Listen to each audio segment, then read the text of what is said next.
Act 2. We could talk a little bit more about Marius and why, you know, sort of what we were thinking about having Marius follow Diablo. I think the original thought was that in order to justify having this third-party narrator who observes everything,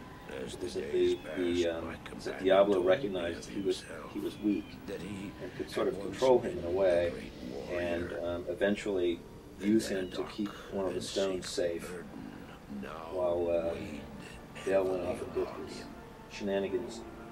We traveled for an eternity across that arid Yeah. wasteland.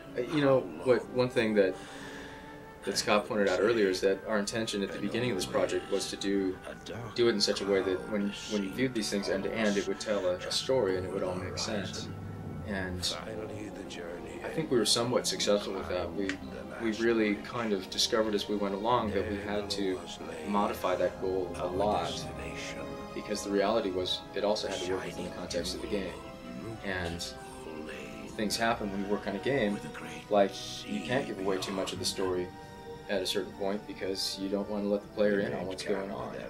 And so we had to hold some things back, and some things were still developing. I mean, right up until the end of the project, some of the quests still were being tweaked and changed, and we had to modify the story, we had to modify the flicks accordingly, and we had to leave some things out because they were subject to change, and we couldn't show them happening a certain way, and then, oh, guess what?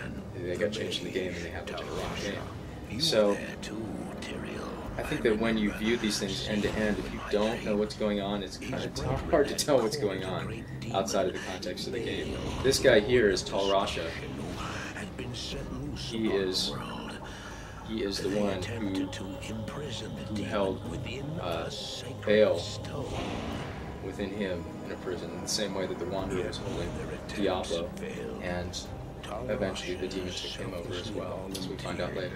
That's one of the things that there was a lot of debate about in terms of reflection. I was like, how much time do you want to spend explaining things that if you didn't play the game, you wouldn't know, such as the significance of the stones, how they work, and what they do, and why everybody wants them, and why they work with demons, and in the end, we really just didn't have the time to explain all that in the cinematics, which sort of would have been doing it twice, because if you play the game, you find all this out, so that it made it difficult.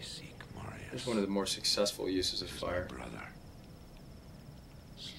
Another element to mention is the look, as we desaturated all the shots to give it a more subdued feel, darker feel. You don't really notice that stuff. A lot of that stuff is... On these outdoor shots, it's really important, I think, to point out that they are completely computer generated. Yeah. Some of those earlier scenery shots look so realistic, look so real, that some people think that